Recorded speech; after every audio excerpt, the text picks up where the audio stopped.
Salam hörmətli həmkarlar. Bizim bugünkü verilişimiz tarix fənninə həsr olunur. Biz bugünkü verilişdə tarix fənnindən Zamiq Əliyevin təqdimatında 20-ci əsrin 20-30-cu illərində beynəlxalq münasibətlər mövzusu və ona dair müxtəlif test tapşırıqlarının izahı ilə tanış olacağıq. Salam Zamiq müəllim. Salam Fərqin. Zamiq müəllim, mövzu vacib bir mövzudur tarix müəllimləri üçün. Niyə məhz bu mövzuya toxunulub? Bunun haqqında məlumat verməyinizi xahiş edirəm. Öncə təşəkkür edirəm. Müəllimlərimizə də uğurlar arzulayıram. Bilirsiniz ki, Birinci Dünya Müharibəsi və İkinci Dünya Müharibəsi arasında baş verən hadisələr tarixdə çox mühüm bir dövrdür. Çünki Birinci Dünya Müharibəsindən çıxarılan dərslər növbəti müharibənin baş verməsinə imkan verməməlidir. Ancaq biz indi bugün öyrənmək istəyirik və araşdırmaq istəyirik ki, nə baş verdi ki, Birinci Dünya Müharibəsi bitdi, ancaq yenidən İkinci Dünya Müharibəsi başlamış oldu. Bununla bu mövzu ilə bağlı qısa olaraq bəzi məlumatlar verəcəm. Sonra da onunla dair test nümunələri ilə tanış ola biləcəyik. İzahınıza görə təşəkkür edirəm. Buyurun artıq mövzunun izahına və test tapşırıqlarının da izahına keçə bilərik. Demək, 1914-18-ci illərdə Birinci Dünya Müharibəsi baş verdi. Müharibədən dərhal sonra 1919-cu ildə beynəlxalq bir konferans çağırıldı, Paris Sülh Konferansı və burada bir sülh müqavilələri imzalandı və bu sülh müqavilələrinin ümumi biz buna deyirdik Versal sistemi. Daha sonra 1921-22-ci illərdə də Vaşinqtonda bu məsələlərə yenidən baxıldı və ümumilikdə dünyada sülhü təmin etmək üçün bir sistem quruldu. Biz buna tarixdə deyirik Versal-Vaşinqton sistemi. Ancaq daha sonra bu sistemin bəzi problemləri var idi. Bu problemləri həll etmək üçün müxtəlif dövrlərdə konferanslar çağırılmışdı. Misal olaraq 1922-ci ildə Genuyada, İtaliyada konferans, 1925-də Locarno konferansları çağırıldı. Bu konferanslarda müəyyən irəliləyişlər əldə olunmuşdu. Avropada sülhü təmin etmək üçün.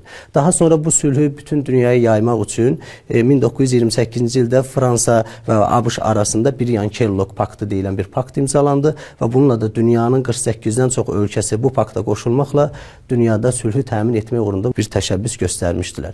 Daha sonra 1935-ci ildə Almaniya bu sülhü pozmağa cəhd göstərəndə İngiltərə, Fransa və İtaliya dövlətləri İtaliyada bir Streza konferansına toplaşdılar və həmin orada yenidən sülhü təmin etməyə bir cəhd göstərmişdilər. Daha sonra dünyada müəyyən qədər sülh əldə olunsa da 1929-da dünyada böyük bir iqtisadi böhran baş verdi. Həmin iqtisadi böhran dövlətlər arası münasibətlərə də təsir göstərdi. Nəticədə dövlətlərdə baş verən iqtisadi geriləmələr həmin ölkələrdə radikal siyasi qüvvələrin hakimiyyətə gəlməsinə şərait yaratdı. Misal olaraq deyək ki, Almaniyada nasistlər, İspaniyada yenə faşistlər hakimiyyətə gəldilər və bu da Avropada yeni müharibə ocaqlarının yaranmasına gətirib çıxardı. Həmin dövrdə Almaniyanın işğalçı niyyətləri və sülhün təhlükə yaranması bir dövründə Almaniya qonşu dövlətlərə ərazi iddiaları ilə çıxış etməyə başladı və bu iddiaları təmin etmək üçün 1938-də Münhendə konferans çağırıldı. Həmin onda Böyük Britaniya, Fransa və İtaliya, Almaniya güzəşt etdilər və o dövrdə Böyük Britaniya, Fransa, Almaniyaya qarşı bir sakitləşdirmə siyasəti yeridirdi. Çünki onun Almaniyanın SSR-yə qarşı mübarizəsindən istifadə etmək istəyirdilər. Ancaq bu konferansda Böyük Britaniya, Fransanın sakitləşdirmə siyasəti iflasa uğramışdı.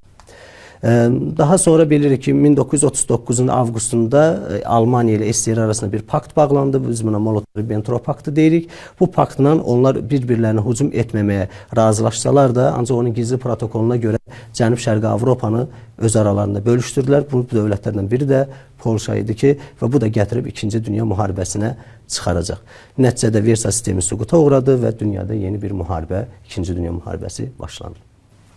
Təşəkkür edirəm izahınıza görə. Məncə artıq test tapşırıqlarına keçə bilərik. Çünki müəllimlər həm də sizin izahlarınızı test tapşırıqlarının üzərində necə olduğunu, o inteqrasiyanın necə olduğunu görmək istəyirlər. Buyurun. Test nümunəmizə baxsaq, 20-ci əsrin 20-30-cu illərində beynəlxalq münasibətlərdə sülhü təmin etmək məqsədi atılan addımları özündə əks etdirirdi. Demək, Molotov-Ribbentrop paktının gizli protokolu burada bu doğru cavab deyil. Çünki bilir ki, Molotov-Ribbentrop paktının gizli protokolunda Cənub-Şərqi Avropanı bölüşdürmək, Almaniya ilə SSR-i bölüşdürüb. Onun üçün də bu sülhü təmin etmək üçün atılan addımlardan deyil. Atlantika Xartiyası isə 1941-ci ildə imzalanmışdı. Bu da 20-30-cu illərə aid deyil. 1935-də Streza konfransı keçirilmişdi. Almaniyanın Avstriyanı işğal etməsinin qarşısını almaq məqsədi ilə. Bəli, burada sülhü təmin etmək məqsədi var idi. Bir də 1928-də Birgen-Kerloh paktının imzalanması. Bu da dünyada sülhü təmin etmək üçün cəhdlərdir. Cavabımız 3 ilə 4 Y variantı doğru cavabımızdır. Növbəti test tapşırığına keçsək, demək, New York birjasında qısa bir müddətdə iqtisadi böhranla bağlı hadisələr baş verdi. Mətnimizdə bundan, böyük böhrandan danışılır. Bildiyimiz kimi böyük böhran 1929-cu ildə başladı və bir xeyli və hər bir ölkədə müxtəlif dövrlərdə davam elədi. Haqqında bəhs edilən böhrandan çıxmaq üçün atılan addımlardan deyil. Demək, ABŞ-da yeni xətt siyasətinin tətbiq edilməsi bu aiddir. Çünki 1933-cü ildən ABŞ-da iqtisadi böhrandan çıxmaq üçün bu siyasət həyata keçirilib. SSR-də kollektivləşdirmə siyasətinin həyata keçirilməsi, bu bilirik ki, hələ SSR-də 20-ci illərin əvvəllərindən də başlanmışdı. 29-dan da həyata keçirilsə də, SSR-də bu siyasət iqtisadi böhranın qarşısını almaq məqsədi daşımırdı. Böyük Britaniyada işçilərə verilən müavinətin azaldılması bu dövrdə böhrana qarşı aparılan tədbirlərdəndir. Almaniyadan təzminat məsələsinə yenidən baxılması, Almaniya 1-ci Dünya müharibəsindən sonra təzminat ödəməli idi. Ancaq iqtisadi böhranın gətirdiyi çətinlikləri nəzərə alan Antant ölkələri bu təzminat məsələsinə yenidən baxıb 32-ci ildə təzminatı ləğv etdilər. Bu da doğru cavabımızdır. Türkiyədə milli sənayenin himayə edilməsi, bəli, bu dövrdə də Mustafa Kemalın rəhbərliyi ilə Türkiyə hökuməti də iqtisadi böhrandan çıxmaq üçün bu siyasəti həyata keçirmişlər. Cavabımız B variantı, SSR-də kollektiv siyasətinin həyata keçirilməsi. Növbəti test tapşırığımıza baxaq. Almaniyanın 20-ci əsrin 30-cu illərində cədvəldə göstərən dövlətlərlə bağlı həyata keçirdiyi xarici siyasət üçün xarakterikdir. Birincidə baxırıq Avstriya ilə bağlı. Demək ki, 1938-ci ildə Avstriya ilə bağlı həqiqətən də Anşlüs həyata keçirilib. Avstriya dinç yolla Almaniya birləşdirib. 1-ə A uyğundur. Student vilayətin ilhaq edilməsi bu 1938-də Münhen konfransında Çexoslovakiya ilə bağlıdır. Antikomiterin paktının imzalanması isə 1936-dadır. Həmin onda İtaliya, Almaniya və Yaponiya arasında olub. Bir də cavab yalnız A-dır. İspaniya gəlir. 2-də Polad paktı 1939 ancaq İtaliya, Almaniya arasındadır. 1936-39-cu illərdə vətəndaş müharibəsində Almaniya müdaxilə etmişdi və faşistlərin hakimiyyətə gəlməsinə dəstək vermişdilər. Streza konfransında ərazi bütövlüyünün təminat altına alınması, xeyr, bu Avstriyaya aid olan fakt. Ona görə 1-ə A, 2-yə B, cavabımız A variantı olur. Bir digər test tapşırığına baxsaq, Adolf Hitlerin Almaniyada diktatorluq rejimini qurmasından sonra beynəlxalq münasibətləri gərginliyi səbəb olan addımları bilir ki, Adolf Hitler Almaniyada 1934-cü ildən sonra diktatorluq qurub, Prezident Hindenburg'un ölümündən sonra. Demək, Millətlər Cəmiyyətindən çıxması Almaniya 1933-dən çıxmışdı, yəni diktatorluqdan əvvəl idi. Cavabımız deyil. Reyn zonasına ordu yeridilməsi 36-cı ildə bu aiddir. Çexoslovakiyanın ilhaq edilməsi 39-cu il bu da aiddir. Sovet Rusiyası ilə raporlu sazişi 1922-də imzalanmışdı. Onda hələ Adolf Hitler Almaniyada hakimiyyətdə deyildi. Ona görə cavabımız 2-3 C variantı olur. Bir digər sualımıza baxsaq, hadisə nəticə əlaqəsinə əsasən doğru bəndi müəyyən edin. Demək, Locarno konfransı 1925-ci ildə keçirilib, Almaniya Millətlər Cəmiyyətindən çıxmayıb, əksinə Almaniya Millətlər Cəmiyyətinə bu konfransdan sonra daxil edilmişdi. Səhvdir. Montre konfransı 1936-da keçirilmişdi. Antant ölkələri Türkiyə Respublikasının sərhədinə ilk dəfə biz bilir ki, bunu Lozanna konfransında tanımışdı. Montre konfransına əsasən boğazlar məsələsinə baxılmışdı. İkində səhv cavabdır. Lozanna konfransı 1923-də keçirilib. Osmanlı ərazilərinin bölüşdürülməsi, xeyr, əksinə Lozanna konfransında Türkiyə Cumhuriyyətinin yaradılmasına razılıq bildirilirdi və Türkiyə hökuməti ilə sülh müqaviləsi imzalanmışdı. Münhen konfransı 1938-də keçirilmiş, Fransanın sakitləşdirmə siyasəti iflasa uğramışdı. Cavabımız Y variantı, yalnız 4. Bir digər test tapşırığımız xəritədə göstərilən dövlətlərin 20-ci əsr 30-cu illər tarix üçün oxşacaq. Xəritədə biz 1 Fransanı, 2 İngiltərəni, 3 İtaliyanı görürük və onların 30-cu illər tarixinin oxşacağını deməliyik. Avstriyanın ərazi bütövlüyünün təminat altına almaları. Bəli, 1935 1945-ci ildə Streza konfransında İtaliya, İngiltərə və Fransa Avstriyanın ərazi bütövlüyünü təminat altına aldılar. Cavabımız A variantıdır. Davos planı əsasında ABŞ-dan maliyyə yardımı almağa başlamaları bu 24-dən sonradır və bunlara ancaq Almaniyaya verilib. Davos planı əsasında maliyyə yardımı səhv cavabdır. Antikomiterin paktının imzalanması Almaniya və İtaliya və sonradan Yaponiya bu pakta qoşulublar.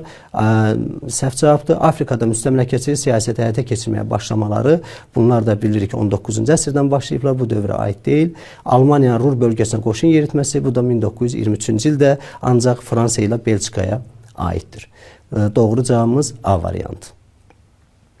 Bir digər test tapşırığına baxsaq, verilmiş dövlət xadimlərinin xarici siyasətinə aid uyğunluğu müəyyən edir. Biz burada diqqət eləməliyik xarici siyasətə.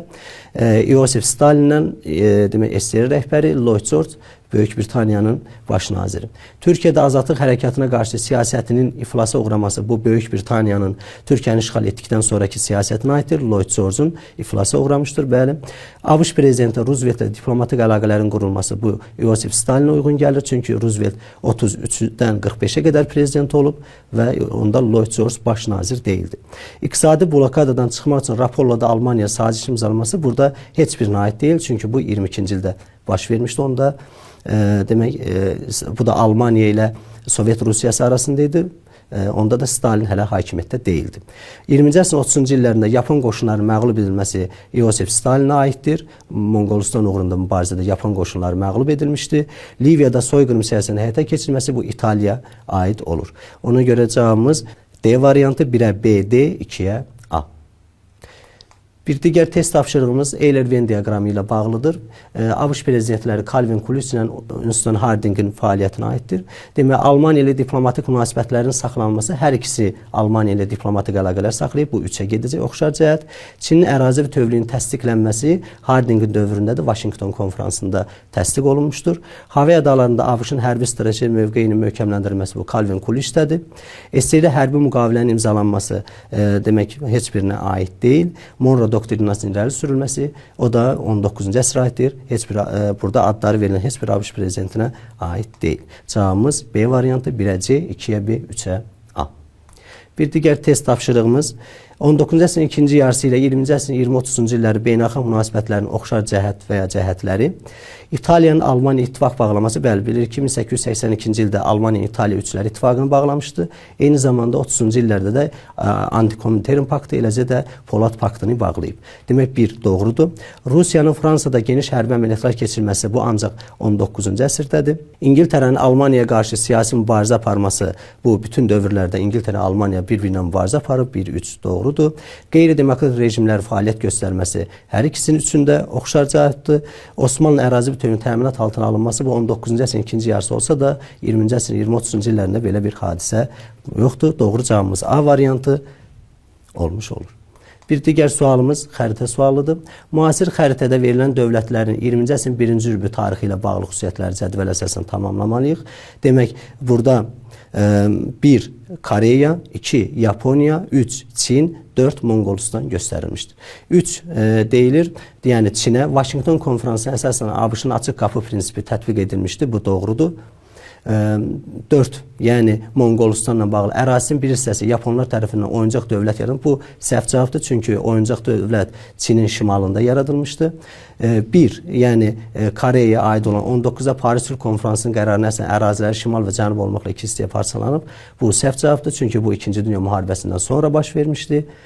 2 verilən, yəni Yaponiya bir sıra əraziləri üzərində mandata sahib olması, bəli, 1-ci Dünya müharibəsindən sonra mandata sahib olan dövlətlərdən biri də Yaponiya idi. Ona görə cavabımız C variantı 1 ilə 4 olur.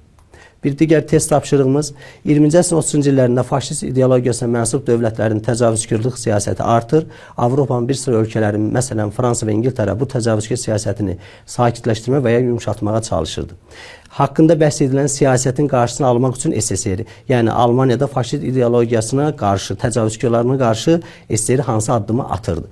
Burada A variantında Avropada kollektiv təhlükəsizlik sistemi yaradılması təşəbbüsü çıxış etmişdi. Bəli, bu doğru cavabımızdır. Ancaq təəssüf olsun ki, SSR-in bu cəhdinə cavab verilməmişdi.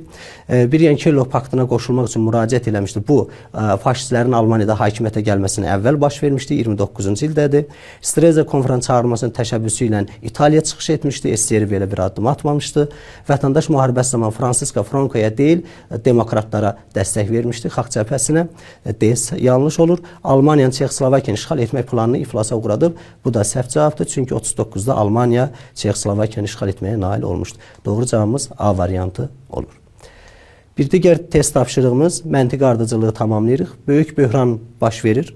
Dövlətlərin gömrük maneələri artır. Üçüncü bir addımı müəyyənləşdirməliyik. Dövlətlər arası münasibətdə yumşalma dövrü başlayır. Xeyr, bu səhv cavabdır. Çünki dövlətlər arası münasibətdə yumşalma dövrü Fransa ilə Almaniyanın yaxınlaşması ilə 1924-cü ildən başlamışdı. A səhvdir. Yaponiya xam mal mənbəyi uğrunda işğalçılıq siyasəti yürütməyə başlayır. Bəli, B doğrudur. Davos planı əsasında Almaniya maddi yardım ayrılır. Bu 1924-də baş vermişdi. Böhrandan əvvəldir. Yaponiyanın Çin və Koreyanın ərazi bütövlüyünü və müstəqilliyini tanıması çox sonralar baş verdi bu.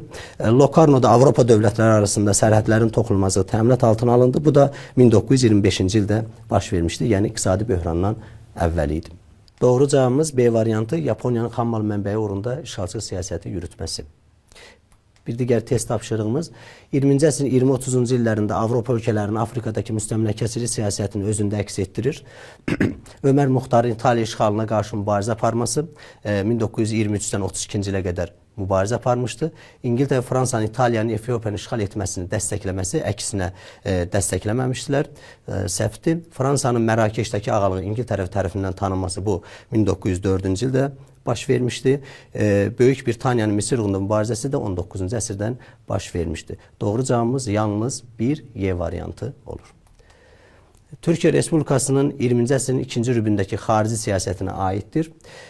Gümrük müqaviləsi 1920-dir. Bu Türkiyə Respublikasıdır. Yox idi o zaman. Lozanla sülh sazişinin imzalanması 1923-dür. Ancaq Türkiyə Respublikası o zaman da qurulmamışdı. Qars müqaviləsi 1921-dir. Türkiyə Respublikası o zaman da yox idi. Millətlər Cəmiyyətinə üzv olması 1932-dir. 20-ci əsrin ikinci rübünə aid olur. Sivas Konqresi 1919, onda da Türkiyə Cumhuriyyəti qurulmamışdı. Doğru cavabımız D variantı, Millətlər Cəmiyyətinin üzv olması. Bir digər test tapşırığımız Almaniya və SSR-nin 20-ci yüzilin 30-cu illər tarixinə aid oxşarlıqlar. Avtoritar diktaturanın qurulması, bəli, hər ikisinin Almaniyada Adolf Hitler, SSR-də Stalin. Millətlər Cəmiyyətinin üzv olması Almaniya 26-dır, SSR 34-dür, uyğun gəlmir. Polşa ərazinin bir hissəsinin işğal edilməsi, bəli, 39-cu ildə müharibə başlayarkən şərqini SSR, qərb ərazilərini Almaniya ələ keçirmişdi. Yaponiya hərbi münaqişənin baş verməsi bu SSR-yə aid olmuş olur. İspaniyadakı vətəndaş müharibəsinə müdaxilə edilməsi Almaniya faşistlərə, SSR isə Xalq Cəbhəsinə burada dəstək vermişdi. Doğru cavabımız D variantı olmuş olur. Bir digər test tapşırığına baxsaq, Streza və Münhen konferanslarında iştirak etmiş dövlətləri xəritəyə əsasən müəyyən edin. Streza konferansı 1935-ci ildir. Burada iştirak ediblər Fransa, İtaliya və İngiltərə. Münhen konferansında demək Fransa, İngiltərə, İtaliya və Almaniya iştirak etmişdir. Hər ikisində iştirak edən yalnız 2, 3, 5 cavabımız B variantı olur. Yəni Fransa, İngiltərə və İtaliya hər ikisində iştirak edib. Almaniya yalnız Münhen konferansında, İspaniya isə birlə göstərilir və heç birində iştirak etməyib. Diqqətinizə görə təşəkkür edirəm. Zamiq müəllim, ətraflı izahınıza görə biz sizə təşəkkür edirik. Ümid edirik ki, müəllimlər üçün çox faydalı bir dərs olacaq və bu verilişdən nəticə çıxararaq praktik biliklərini biraz da artıracaqlar. Çox sağ olun. Təşəkkür edirəm. Sağ olun. Əziz müəllimlər, bizim bugünkü verilişimiz yekunlaşır. Növbəti verilişlərdə görüşənə qədər.